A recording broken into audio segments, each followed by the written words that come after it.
Welcome to another episode of Sexual Assault Survivor Stories, the SAS podcast. I'm your host, Dave Markle, coming to you from the Long Valley Studio in Washington, Utah.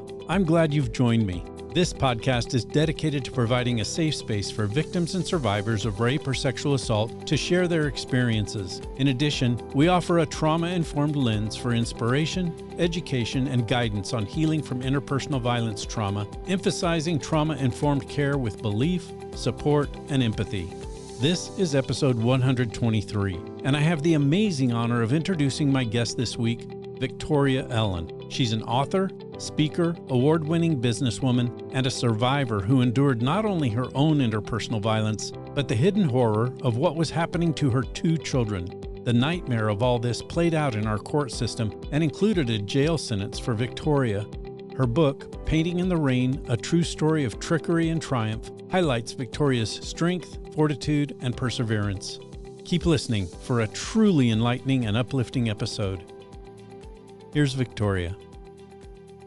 I am so pleased and honored to have with me today Victoria Ellen. Victoria, thank you for being here and welcome to the Sexual Assault Survivor Stories podcast. Thank you for having me. I am honored to be here, Dave. Really excited. Well, thank you. Victoria, if you could, before we really get into the story of things, and I'll tell my audience, Victoria is an author. She's written a book, and that's part of why we're here. I'll let her tell you about that, but this is an amazing story. Victoria, if you could, tell us about your background and where you come from and whatever you'd like to share with us. Absolutely. I am in the Ohio area and have been my entire life. I am a wife and a mother. I have two grown children. My daughter is getting ready to have a birthday, so she'll be 22, and my son is 25. I work in corporate America. I've been in the automotive industry for nearly 20 years. A few years ago, I decided to write a book, and it is my memoir based in true crime. The real reason why I wrote this book was so that I could help inspire other people who had suffered from abuse and toxic relationships, really just to give them hope and encouragement and almost be like a blueprint for a roadmap for them to be able to escape or get out and what they can do. Give them encouragement, maybe just a shot in the arm, like, you got this, you can make it, you're going to make it. Really started on this journey of writing a book, which turns out to be quite the project, Dave. Yeah, I can well imagine. So kudos to you. Way to go. I'm really looking forward to reading the book. Victoria, before we get too deep into things, tell us how long you were married and about your life before the marriage. As I mentioned earlier, I grew up in the Midwest, and I'm an only child, only grandchild, very loved, okay, yeah. And lots of attention, right, from my family. Wonderful family, and pretty sheltered and protected. We were very active in church, and eventually I became a pastor's daughter, so my dad began pastoring. And so there was a lot of my life involved in church, school, and family. That was pretty much my life. Never had a serious relationship, never really had a serious boyfriend or anything like that. And then opted to stay home after high school, go to a community college, save some money, did that kind of a route and figure out really what I wanted to do. And it was during that time frame that I met my ex-husband. I met him at a church, no less. It just really took off pretty quickly. So that sort of sets the stage then for what your mindset was and a little bit about your life prior to this marriage that turned into quite a horrific story. Victoria, what are you able to tell us about that experience? Being married to him completely altered my life. The way I see the world, altered my children's lives, really just anything and everything that you could possibly imagine that could happen after being in a relationship that was abusive. It affects the way you think. It affects the way you process information, the way you see the world, new relationships, the way you parent, your friends.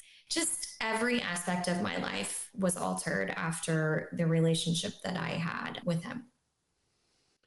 In terms of how this story evolved, I want to preface this with me saying I'm really sorry for the experience that you went through in that marriage. As you said, trauma changes the brain. It changes everything. So, Absolutely. I think the call that I would make to anyone that's listening right now is if you are in a relationship with someone and you have a family member or a friend that is recommending that you might be in a relationship with someone that might not be healthy for you or good for you, I would just highly encourage our listeners just to take a step back. And it's difficult too when you're young because you think you have it all figured out and you have all the answers. Unfortunately, I completely ignored all of those red flags. There was a lot of control that I noticed initially in the relationship. After I married him, especially, it was portrayed that he was really chivalrous. I am just going to be a wonderful husband and a great father, and I don't want you to have to work outside the home. I'm going to take care of you and the baby, and I'm going to do all of these things to make your life easier. But what I didn't realize was that he was slowly breaking me down and I was being groomed. I wasn't allowed to think for myself. I wasn't allowed to do things for myself. I wasn't allowed to leave the home by myself. I wasn't allowed to go to the grocery. He would take my keys from me so I couldn't leave in my car. I couldn't talk on the cell phone. Cell phones were really new back then. And the excuse was, well, because it's expensive, but really he wanted to control the relationships I had with my family or my friends. If he was around, I was allowed to have those conversations because he could monitor what was being said. So I just slowly started realizing, wow, you're losing your grasp, your control on your life, and someone else is going to control everything for you. And that was not the spin that he put on it, obviously, right? It was, I just want to help you. And I know that this is all new for you, getting married, moving away from your family, having a baby, all these new things. And I just want to help you.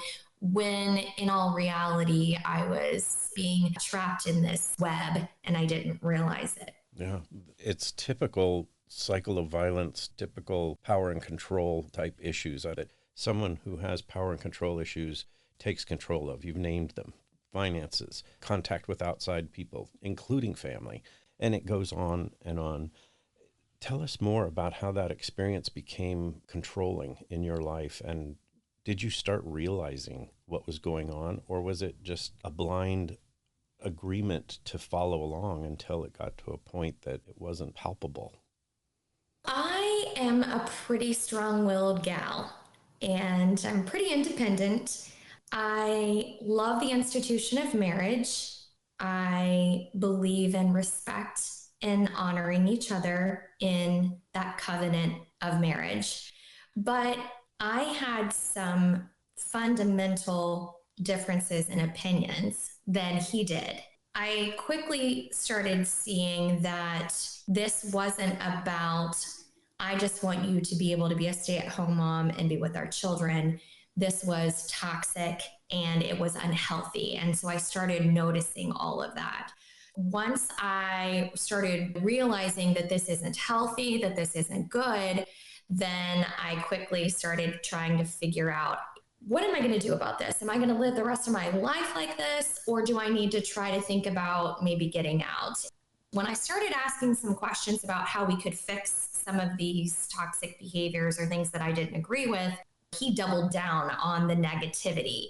Quickly turned to, you might need some help. You might be crazy. This is very normal behavior. And I don't know why you would think there was anything wrong with this. And you might be off a little bit. Something's wrong with you.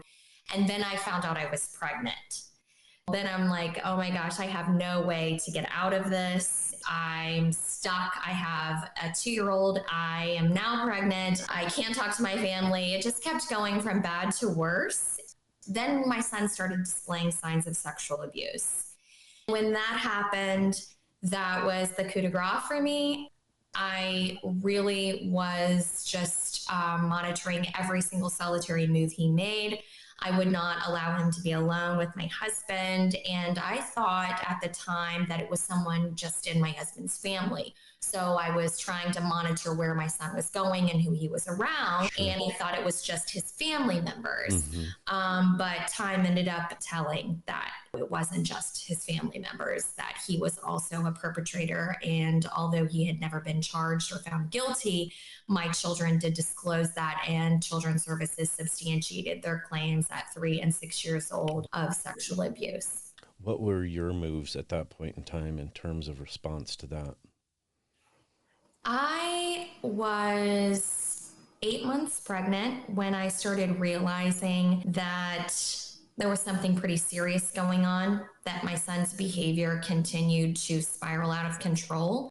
I tried the logical route. Hey, let's talk about this. Maybe there's a way I can get out. Maybe I can try to have a conversation about separation or something like that, because I had even approached the topic with my husband about the sexual abuse and it was completely denied. And he acted like I was out of my mind for even remotely bringing up the topic. So I knew that that was off limits, and I escaped when I was 8 months pregnant. Did everything I could to protect my children. They were 3 and 6 years old the last time they saw him. He was gone for about a decade. And then he came back when they were older, and a judge ordered them to do unsupervised visitation with him. She said that they were old enough to self-report. Of course, the kids refused to go, and they are at a point where I felt like there's no reason for them to go. I can't force them to go and make them go against their will to their perpetrator. So I was sentenced to jail. It's actually mind-boggling, Dave, really. The justice system failed us. I am very familiar with how inappropriate the justice system can be, having served in the capacity of an investigator for a municipal police department for 18 years. I really have seen quite a bit. And I've heard of parents being threatened to be put in jail. Did you actually have to serve time? Well, it's in the book, okay, so don't wanna... I can leave a little teaser. I can tell you how much time I did or didn't do. Yeah, I don't want to give away the book, that's for sure. But let's talk about some of the dynamics, though, of how all this worked out in your mind. You must have been going through a tremendous amount of self-doubt, of questioning, some trauma issues, because as we said, trauma changes the brain. Trauma has a devastating impact on our minds and our bodies. Physically and mentally, there's a big impact. Are you able to address some of that for us in terms of what you were going through in all of this process? It is very, very scary. My husband was constantly telling me that I was crazy. He was telling everyone else that I was crazy. He was telling them that I was a vindictive ex-wife and I was just bitter and I just wanted to get back at him. And that's why I was saying all of these things, which seemed to work out really well for him with his narrative and his strategy because the court system believed him. For me personally, I got into therapy really quickly after leaving the marriage. I also got my kids into therapy immediately. I just knew that we had lost so much time already because of all of the abuse and the trauma. So I was just scraping at every turn. I was just grappling, trying to find any resources, any modalities that I could to try to help myself hold it together. Because you really do feel like your life is spinning out of control. Trauma wasn't something that I knew how to navigate. These were completely uncharted waters. Yes. I needed that outside voice. I needed that third party with an objective opinion that could say, no, these are out of line. This is unhealthy. You've lived like this for 3 years, but those things are not acceptable. You don't have to allow that to happen, those types of things. So I really worked really hard on my health, my mental health, emotional well-being, spiritual well-being, all of the things just to try to hold myself together. Yeah, for sure. And I'm guessing that there were some coping mechanisms that were involved in that. Are you able to tell us a little bit about how you coped during those horrific years of abuse and manipulation? One of the things that I ended up doing, I am a huge faith-filled person. So I do a lot of meditation and prayer. I also, at that time, was very unstable, I would call it, just because my world it had come crashing down for me. My children had been sexually assaulted. That was devastating for me to handle. I felt a lot of guilt and shame. So I did go to the doctor. I actually started taking some antidepressants at the time, which was something that in my world, that was just completely out of the realm of possibility. I would have never done that in a prior life. Right. But that did help me manage some of those things. Just trying to rest and give my soul an opportunity just to rest and to catch up. It's hard because when you're a single parent with two children, you're working a full-time job. I went back to college to finish my degree so that I had a way to pay for the life that I wanted to give to my family. So I had a lot of groups of people in different areas that were supportive. And that was just another way that I was able to help myself get back on the right track. Did you have a support system then through maybe besides your therapy and a doctor who was obviously aware of all of the trauma that you were going through? But what was your support system like at that point in time? I had church family, I had my family, and I had some great friends that had been friends from the beginning, Sure. when I was really young. I really just had several groups of people that were at the helm, ready, willing, and able just to jump in whenever we needed it. I was pretty destitute. I was on food stamps and Medicaid and WIC and all those types of things because I was trying to take care of my kids. I had no child support coming in. I'd lost my job. They have what's called an angel tree at Christmas time, and families in need, you put their name on the angel tree, and angels, I'm putting air quotes, will grab your name off the tree and they find out how old your children are and boys, girls, and what things they might like. And so people would always shower us at Christmas with gifts because I certainly couldn't afford to buy everything. Sure. We had so many wonderful people that helped us along the way. Prior to that, I was thinking, I can't tell anybody anything because everyone will be upset with me or angry with me or mad at me. And really, once I finally got out of that situation, I found out that it couldn't have been further from the truth. Everybody wanted to help us. Everybody was ready to help us. It's just that I was living a lie. I was in secret, couldn't do anything. Can you tell us what it was about him that was so overpowering? What tactics did he use? What was he doing that convinced you that this was something you needed to be involved in? He is extremely charismatic. I would say likable, friendly, almost over the top friendly. My mom used to say, if it looks too good to be true, it probably is. Nobody is that happy all the time, or nobody is that perfect, those types of things. But it started with the love bombing, how much he loved me and how beautiful I was and how God told him he was supposed to marry me. And I was very naive, very sheltered, very insecure at the time. I had just a plethora of insecurities. And so for me, that was all the things that I'd ever wanted to hear. And he preyed on those weaknesses. Were you also, during that time that you found out that the children were being sexually abused, it's not uncommon in marital situations of domestic violence that domestic violence goes beyond just verbal manipulation and maybe assault. I don't know. Were you also assaulted during this relationship? Yes, I was. There are a lot of different kinds of assault. Yeah, And I was so absolutely. young. I was so young, Dave. I had no idea that there's false imprisonment. Right. Not being able to leave your home. I Mm-hmm. mean, you can't hold someone in the house and not allow them to leave. That's Right. illegal. Yeah. And chalking it up as, well, I'm concerned about your well being. You're probably not mentally stable enough to drive. So I'm just going to keep your keys so that you don't hurt Yeah. yourself. That type of manipulation and abuse. Are you able to tell us about maybe the sexual assault issues that came up as a result of that, the manipulation, coercion type things that may have gone into the intimacy part of your relationship with him?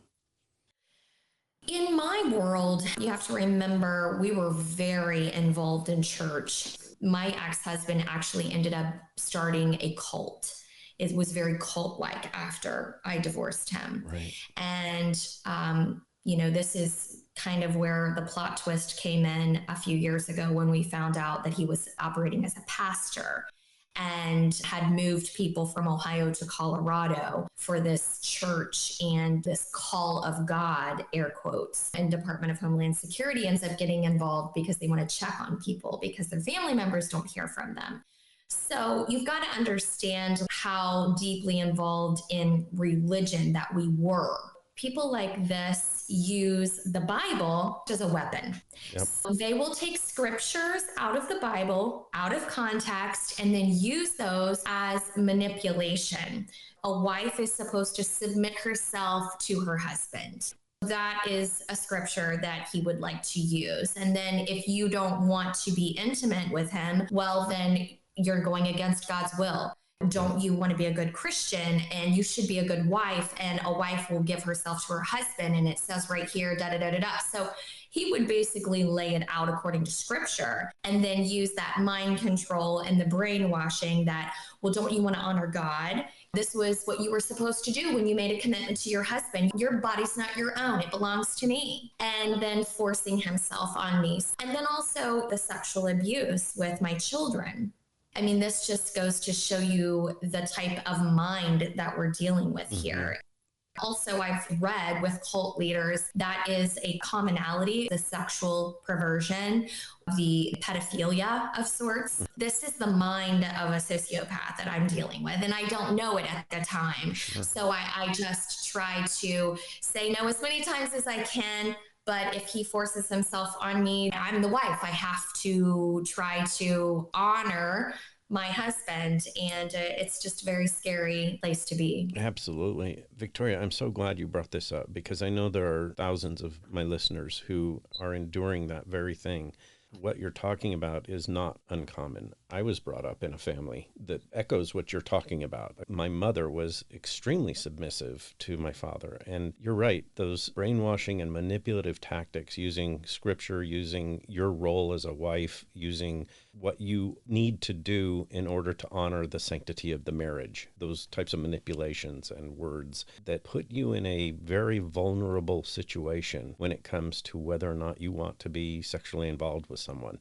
The sad part is there are so many women, Victoria, that don't even know that they have the right to say no, that they have the opportunity to fight against that. Can you address that? I just want to say today that it is absolutely your right. You have a voice. You need to use it. It is your body. If you don't want to do something with your body, you absolutely don't have to do anything with your body. It doesn't matter if you're married or not. It doesn't matter if you are a Christian or not. It is your body and it is your right. And you have a voice. Use it. And if someone is using sexual force against you, then you actually have an opportunity to charge them with a crime. This is a crime. This is illegal. They're not allowed to do this. But we are so brainwashed that we don't even understand. I mean, it seems so far away, Dave, that we could actually charge someone with rape or assault. I mean, that didn't even seem like a possibility when I was married, because you're the wife and you're going to do what you're told. Yeah. Look at the background you had already experienced your whole life leading up into that marriage, too. The stage was set, so to speak. It really was. And coming from such like 3 days a week in church, another day or two at church for choir practice or music practice or whatever, and then something on the weekend. So it's literally your whole entire life is just engrossed in this. And then you have no outside voice that's some type of a compass that's like, we might be off track here just a little bit, or this might not be healthy, but you don't have any outside voices. There's one voice, and those people are all singing the same chorus, unfortunately. No, you've hit the nail on the head, Victoria, and I'm really thankful that you've even broached this with me. For one thing, it takes courage. You have to be able to say, my whole life I was not sucked in, because there's some really good parts of what you're talking about, but there's that aspect of it that makes us vulnerable to some real damage. And I think that's the important part that we address here, and why I'm so glad you've agreed to be on this show, because this is exactly where we talk about these things. I talk about this all the time. We need to normalize this conversation. We need to be willing to talk about the hard things of you can say no to sexual intimacy if it's coerced, if it's manipulated, if it's being beat out of you. Yes, yes. And I think we need to shout that from the rooftops. Another thing that is really on my heart is that I do have, and I'm going to become emotional just because I'm an emotional person. All I ever wanted to do was live a life that was pleasing to God. Right, right. And so when this evil takes over and makes you believe that what you're doing isn't going to be pleasing to God, so you've got to please God and do this, even though you feel like you're betraying yourself, you're in such a horrible, horrible state of affairs. No. And it wrecks your being because you've betrayed yourself. You've betrayed who you are. And I just want to tell whoever's listening today that needs to hear this, the God that I serve does not expect you to put up with sexual assault or rape or anything that is uncomfortable in the bedroom ever, ever, ever. Never in 100 million years did the God that I serve come down here and expect you to give up your life. He already gave his life. Like, we don't need to sacrifice ourselves or our bodies so that someone else can have their sick pleasures. That is not the way that I am meant to live my life. I will never live that life again. And if there's someone out there that thinks that you've been living that life, this is your dance of freedom. Get out, run. I don't know what you need to do. You can message me and all my information will be on the podcast afterwards, and be available, but reach out to local agencies. There's a lot of those resources available, but your life is so worth living. Do not sacrifice your peace and your mental well-being and your emotional well-being for someone else that is literally just trying to destroy you. Absolutely. Those are such strong words and so necessary. Thank you very much for sharing all of that. It speaks to what this podcast is about, is doing what you can to get out of abusive situations. I often refer to the people who listen to this podcast audience that is victims and survivors. And the reason I refer to them as victims and survivors is because some of my listeners are still stuck in the victimhood of a relationship that they don't feel like they can get out of, that they're actually scared for their lives to leave, because if they leave, they've been threatened with death, or they've been threatened with physical assault, or they've been threatened to be locked away, like you've said. And so I think this is a critically important part of this interview with you, Victoria, is that we are voicing what it is that this podcast is all about, and that is normalizing this conversation and making sure that people hear that they don't have to be victims and that they can become survivors. Yes, and I am proof of that. I experienced all of those things you just mentioned as well, Dave, and those fears are very real. That's why the perpetrator does that, because they want to keep you there. They know that if you leave, that they will lose their hold on you. And so that's part of their strategy, right? So I experienced all of that. I had a restraining order. I had different things in place to try to protect me, but I get it. I mean, still at the end of the day, you're scared to death for your life. I did a lot of different things in order to protect me and my family. So I get it. You do what you need to do, but living there is not a life. It takes a toll, though. And I want to go into another area, and that is your recovery. Part of that recovery, I know, was writing a book. It had to have been cathartic for you to have just gotten all of this out there and make this available for other people. As you mentioned earlier, your goal is to help people see that they don't have to be stuck in that type of a situation.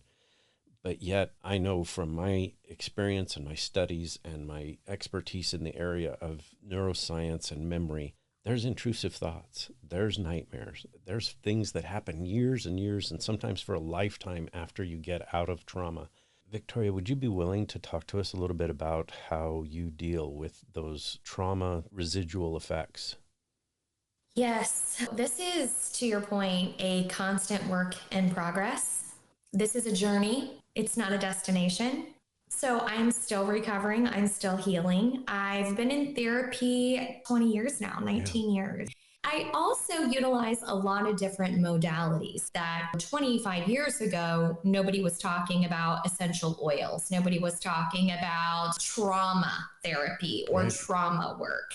I mean, those things didn't exist back then. And so I support fully all of these different modalities. I also just recently started with a new trauma therapist. Another thing that I do is I work with a holistic doctor. We are doing different supplements. I'm not on any prescribed medications, but I am on supplements that are recommended based upon blood work.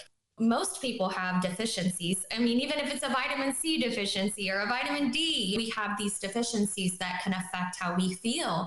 And then if you just add all these years of trauma, just double it down. Supplements, oils, massage therapy, acupuncture, podcasts, church. There are so many different ways and modalities that you can employ to help get to a place of healthy living and wellness.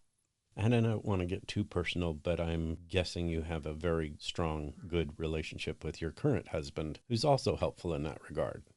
Absolutely. My husband is like the MVP. He never wants any attention. He never wants any recognition, but he really is the Rock of Gibraltar. I can't even explain it. This is the man that fought for 7 years in litigation, my ex-husband. He was in a case that went to the Ohio Supreme Court. He had filed for adoption of my 2 children, did everything within his power to love, protect, and to keep these children safe. It was just a beautiful display of love. Every single day, I get to wake up to somebody that I know loves me. You know, I know he loves my children, would do anything for us. I really feel like I hit the jackpot, Dave. I finally figured it out. That's great. I love that. And that's in the book too, right? This story about going to the Ohio Supreme Court is part of this story. Again, I don't want to steal that thunder. I want people to read this book. Can we talk a little bit about the book and help us understand, if you would, how that spark came and that whole process? As you mentioned, it's a difficult road. How did this come about? Year after year of being in litigation, and we were in litigation for nearly 10 years, people would say to me, this story is outrageous. Hollywood doesn't even write stuff like this. They would say those types of things to me. Then they always end it with, you should write a book. You should write a book. You should write a book. Then I started saying, one of these days, I'm going to write a book about this.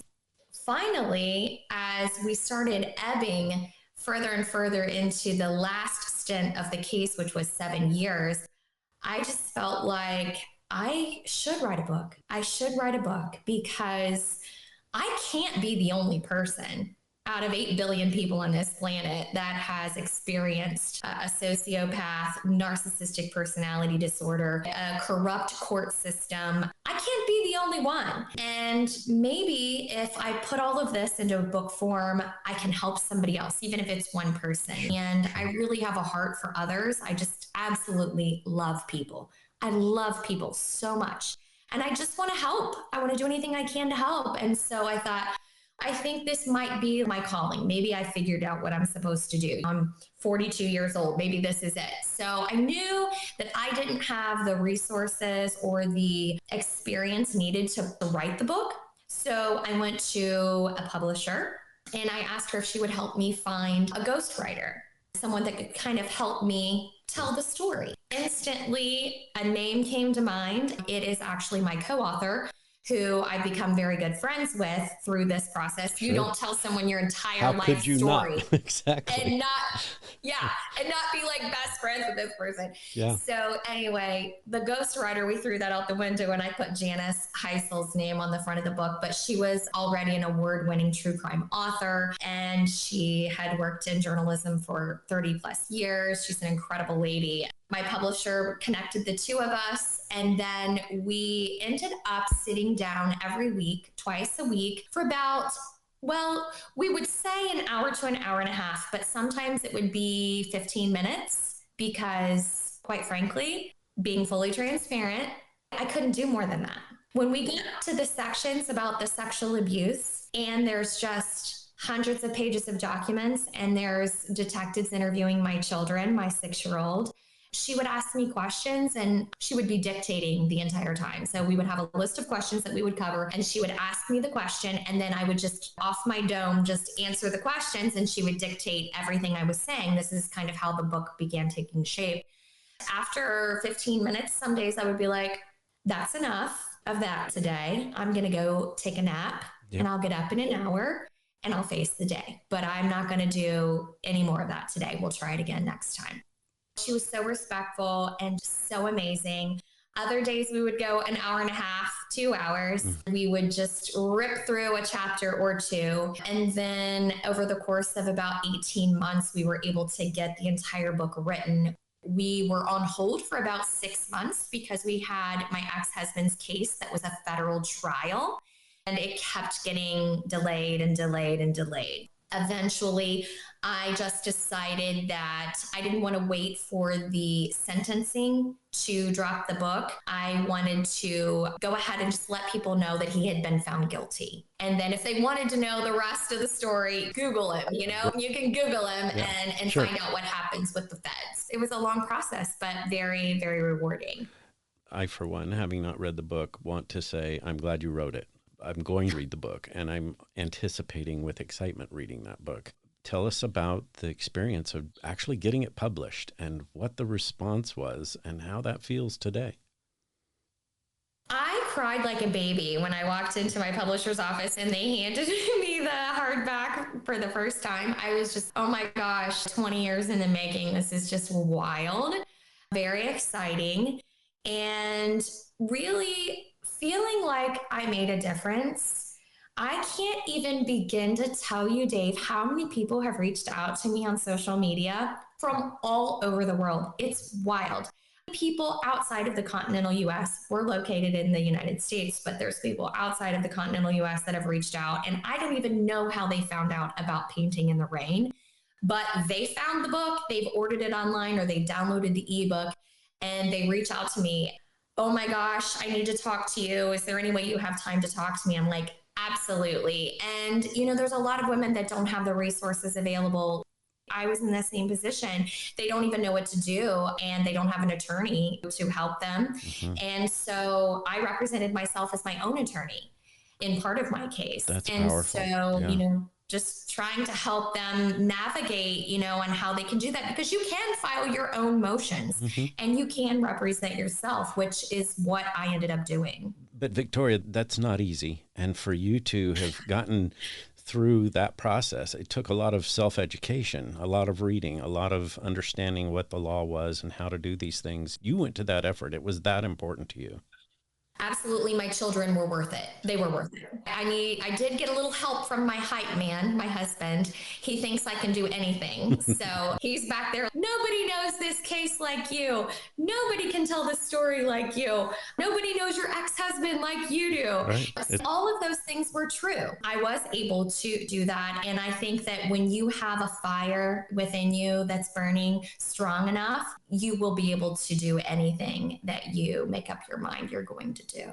You will get out of this negative situation, this toxic marriage, toxic relationship.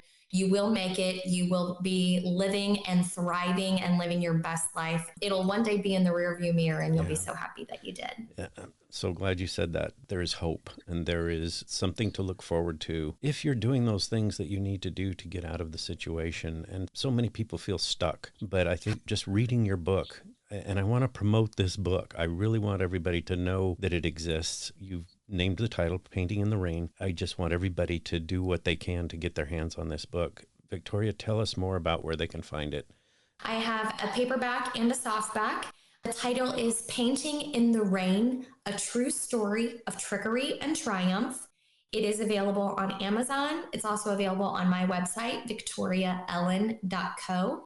And my last name is spelled E as in Edward, ELLEN, victoriaellen.co. And that will also link you to the website to buy the book. So I really appreciate that so much, Dave. Yeah, send me everything you can in terms of the publisher or how they can get a hold of it, the Amazon links, those types of things. We'll make sure all of that gets in the notes. I also am thankful that you are so willing to talk about these things in this way. I'm appreciative for my audience, but also for me. You're an inspiration. Your story is the type of story that keeps me doing what I'm doing. I love being able to have guests like you on the show. It does amazing things for people. You're doing exactly what this podcast platform is meant to do. So thank you. Thank you. Oh, thank you so much for saying that. That means the world to me. That's just like the shot in the arm that I need for 2025 to keep going.